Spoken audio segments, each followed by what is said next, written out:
Good evening दोस्तों। स्वागत है आपका आपके अपने चैनल एजी ग्रुप MJW में। जैसा कि आपको पता है कि अभी बोर्ड परीक्षाओं की क्लासेस इस चैनल के माध्यम से आपको मिल रही है। आने वाले समय में हम दूसरी क्लासेस भी लेकर आएंगे, और अगर आपने अभी तक इस चैनल को सब्सक्राइब नहीं किया है तो प्लीज़ इसको सब्सक्राइब कीजिए और बेल आइकन भी ऑन कीजिए ताकि आपको सही समय पर सारे अपडेट्स मिलते रहें। आज की सुबह की क्लास में हमने देखा था भूगोल विषय के दूसरे अध्याय के टॉपिक बुशमैन जनजाति के बारे में, और अभी हम पढ़ेंगे भील जनजाति के बारे में। इस अध्याय की तीसरी क्लास मैं लेकर आपके सामने आया हूँ, तो चलिए हम पढ़ते हैं भील जनजाति।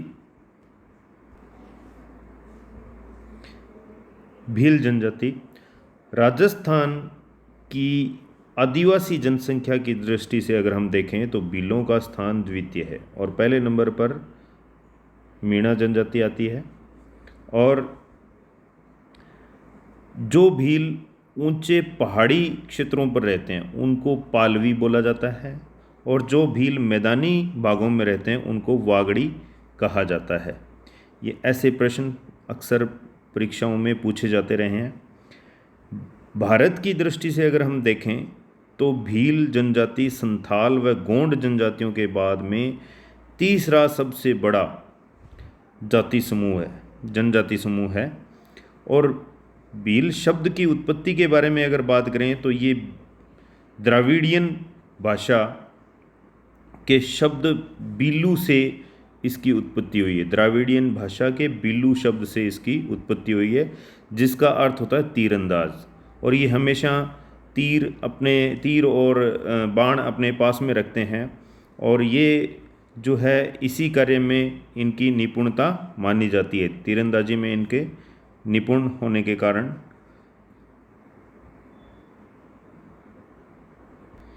ये किसी भी पुराने समय में शिकार इसी तीरंदाजी से ही करते थे।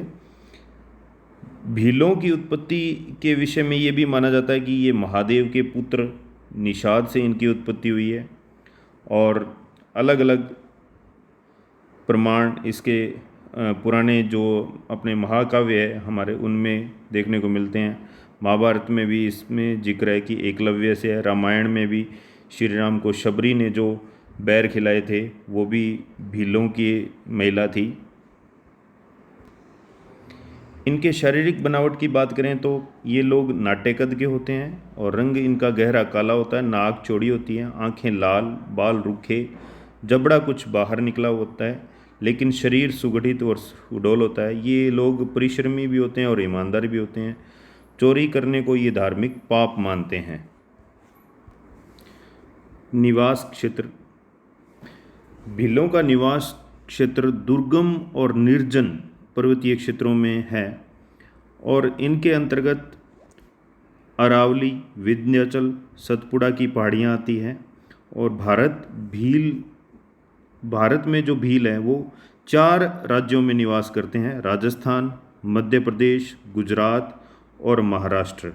और भीलों का जो मुख्य केंद्रीकरण है वो राजस्थान के बांसवाड़ा, डूंगरपुर, उदयपुर, चित्तौड़गढ़ जिलों में, और मध्य प्रदेश के धार, झाबुआ, रतलाम, गुजरात के पंचमहल, बड़ोदरा में, और महाराष्ट्र के औरंगाबाद, अहमदनगर, जलगांव, नासिक व धुले जिलों में है। इनके निवास क्षेत्रों में जलवायु मानसूनी है, और लगभग 33% भूभाग पर वन पाए जाते हैं। और अनाच्छादित पहाड़ियाँ, अपराधित मिट्टी और वनों की कटाई ने भीलों की बढ़ती जनसंख्या के सामने बड़ी समस्याएं खड़ी कर दी हैं। अब इसके बाद में चर्चा करेंगे इनके आर्थिक क्रियाकलाप की। भीलों का मुख्य आर्थिक क्रियाकलाप आखेट करना, आदिम कृषि और पशुपालन है। और खाद्य संग्रहण भी ये लोग करते हैं, जिनमें स्त्रियां विशेषकर कंदमूल, फूल, फल और पत्तियां एकत्रित करती हैं, और ये लोग जंगली पशुओं और पक्षियों का शिकार करते हैं। कृषि में विभिन्न प्रकार के खाद्यान्न और साग सब्जियां और चारे की फसलें पैदा करते हैं, और जानवरों में ये लोग भेड़ बकरी, गाय भैंस और कुक्कुट का पालन करते हैं। आखेट, जंगलों में ये लोग अपने तीर कमान से जंगली पशुओं का शिकार करते हैं। पुरुष लोग तालाब से मछलियां भी पकड़ते हैं। पूर्व समय में ये महान शिकारी थे, लेकिन वर्तमान में ये कृषि कार्य करने लगे हैं और लगभग 80% भील कृषि कार्य कर रहे हैं वर्तमान समय में। ये लोग जो खेती करते हैं, झूमिंग खेती करते हैं ये, और जो पहाड़ी क्षेत्रों पर जो खेती करते हैं वो उसको बोलते हैं चिमाता, और जो खेती ये मैदानी भागों में करते हैं उसको बोलते हैं दजिया। तो इसको, ये बड़ा अच्छा प्रश्न है बोर्ड परीक्षा के लिहाज से, और ऐसा अक्सर पूछा जाता रहा है।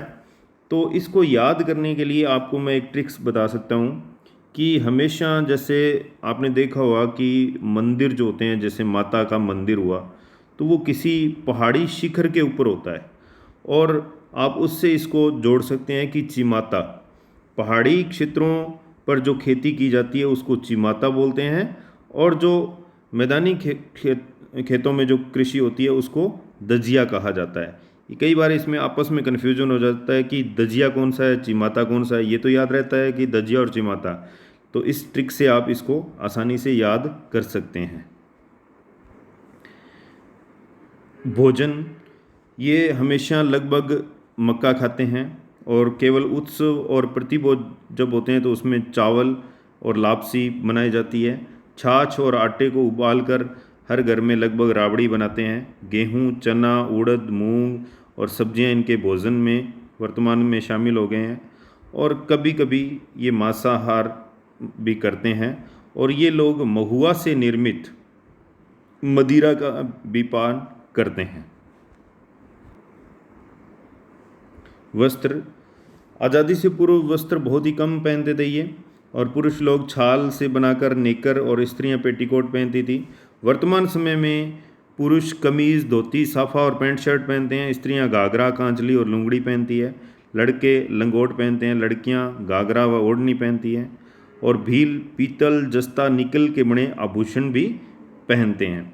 और भीलों की स्त्रियां अपने आप को लाख और कांच की चूड़ियों से सजाती और संवारती है। निवास गृह, इनके घर प्रकीर्ण प्रकार के यानी बिखरे हुए होते हैं, और झोंपड़ियाँ खेत के छोटे छोटे टुकड़े और उनके मध्य टीलों के ऊपर बनाई जाती है, और जिसमें अन्न भंडारण व पशुओं को रखने की भी व्यवस्था होती है। घरों की दीवारें मिट्टी, पत्थर, बांस से और छत खपरेल की बनी हुई होती है। झोंपड़ियों के सामने की दीवार को गोबर और खड़िया, लाल गेरू से लीप पोत कर ये सजाया जाता है, और वर्तमान समय में पक्के मकानों में भी ये लोग रहने लगे हैं। मुख्य बात इसमें है जो कि भीलों के जो छोटे गांवों का समूह होता है उसको फलां बोला जाता है, और बड़े गांव को पाल कहते हैं। ये ऐसे क्वेश्चन हैं जो कि राजस्थान जीके कॉम्पिटिशन्स में भी आते रहते हैं कि भीलों के बड़े गांव को क्या बोला जाता है, तो पाल बोला जाता है, और छोटे गांव के समूह को फला बोला जाता है। औजार और बर्तन, धनुष बाण, तलवार, खंजर इनके प्रमुख अस्त्र शस्त्र हैं। बाण भी दो प्रकार के होते हैं, एक होता है हरियो और दूसरा रोबदो।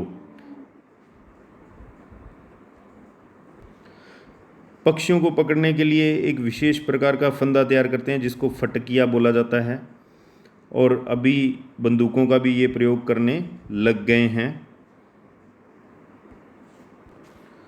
समाज और संस्कृति, ये पितृसत्तात्मक समूह और कुलों में संगठित हैं, और सभी कुल के लोग अलग अलग गांवों में रहते हैं, और इनका अपना अपना गण चिन्ह होता है। भील चाहे युवा हो या वृद्ध, उसकी पत्नी जरूर होती है, और वो सामान्य विवाह से भी हो सकती है और भगाकर लाई भी हो सकती है। इनमें बहु पत्नी प्रथा प्रचलित है। सामान्यतया अगर देखें तो विवाह का प्रस्ताव वर पक्ष की ओर से आता है। इसमें कन्या का मूल्य देना पड़ता है जो कि लड़के का पिता देता है, और इसको दापा कहा जाता है। ये प्रश्न कई बार परीक्षाओं में पूछा जाता है कि दापा प्रथा से आप क्या समझते हैं। तो इसमें ये लिखेंगे आप कि इसमें कन्या का मूल्य दिया जाता है जो कि लड़के का पिता चुकाता है, और उसको दापा कहा जाता है। विवाह प्रस्ताव होता है ये। एक और प्रथा है गोल गादेड़ो प्रथा। इसके द्वारा कोई भी युवक अपनी शूरवीरता और साहस का कार्य दिखाते हुए शादी के लिए युवती को चुनने का अधिकार पाता है। ये लोग प्रकृति के पूजक हैं और अपने कृषि यंत्रों और उपकरणों की भी ये पूजा करते हैं। अधिकांश भील, जैसा कि पहले बताया गया है, कि कृषक हैं, और ये लोग नागदेव को पूजते हैं। अंधविश्वासी भी होते हैं, भूत प्रेतों में भी विश्वास करते हैं, मृतकों का दाह संस्कार करते हैं।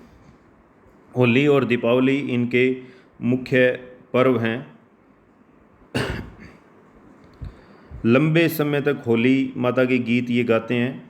घूमर और गैर भीलों के प्रमुख नृत्य हैं। ये प्रश्न भी कई बार बोर्ड परीक्षा के अलावा दूसरे कंपटीशन में भी पूछा जा चुका है। और इनका एक मेला लगता है जो कि राजस्थान में लगता है, और सोम माही जाखम से बनी त्रिवेणी पर लगता है, जिसको बेणेश्वर धाम भी बोला जाता है। और ये मेला जनवरी फरवरी माह में लगता है। इसमें शिव की आराधना हेतु ये मेला लगाया जाता है। ये लोग आग के चारों ओर नृत्य करते हैं और गीत गाते हैं, और रात्रि में लक्ष्मी नारायण मंदिर में रास लीला का आनंद भी लेते हैं। इस जनजाति में आपातकालीन समय में ढोल बजाकर सबको एकत्रित किया जाता है, और इनका फायरे फायरे रणघोष होता है। यानी अगर ये आवाज़ लगाते हैं फायरे फायरे, तो इसका मतलब कोई न कोई विपदा आ गई है और सबको इकट्ठा होना है। जो समस्त पाल का मुख्य होता है उसको गमेती कहा जाता है। वो एक प्रकार से शासक होता है, और इनके जो मार्गदर्शक होते हैं उसको बोलावा कहा जाता है। ये सभी नाम आप याद करेंगे क्योंकि इनमें से अक्सर प्रश्न पूछे जाते रहे हैं। सामाजिक जीवन, इनके पितृवंशीय गोत्र होते हैं जिनको अटक बोला जाता है। ये प्रश्न भी पूछा जा सकता है। और भीलों में विवाह संबंध स्वयं की गोत्र से अन्य गोत्र में किया जाता है, और इनमें कई विवाह प्रथा प्रचलित है। मोर बांदिया विवाह, अपहरण विवाह, देवर विवाह, विनिमय विवाह, सेवा विवाह और क्रय विवाह, ये सब इसमें प्रचलित हैं। भीलों में गांव के मुखिया को गमेती, झाड़ फूंक करने वाले को बोपा, धार्मिक संस्कारों को संपन्न करने वाले व्यक्ति को भगत कहा जाता है। जैसे कि पहले भी बताया गया आपको कि छोटे गांव को फला और बड़े गांव को पाल कहा जाता है।